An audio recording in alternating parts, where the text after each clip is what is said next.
పేదల జీవితాల్లో సమూల మార్పులు తీసుకొచ్చేలా రాష్ట్ర ప్రభుత్వం రూపొందించిన P4 విధానాన్ని ముఖ్యమంత్రి నారా చంద్రబాబు నాయుడు ఈ నెల 30వ తేదీన వెలగపూడిలోని సచివాలయంలో లాంఛనంగా ప్రారంభించనున్నారు.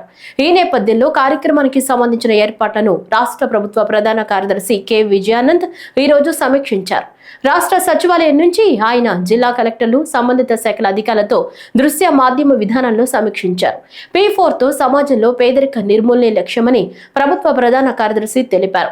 సమాజంలో ఉన్నత స్థితిలో ఉన్న 10% మంది, అట్టడుగున ఉన్న 20% మంది పేదలను దత్తత తీసుకుని వారికి అండగా నిలిచి పేదరికం నుంచి పైకి తీసుకురావాలనే ఆశయంతో P4 కార్యక్రమానికి శ్రీకారం చుడుతున్నట్లు చెప్పారు.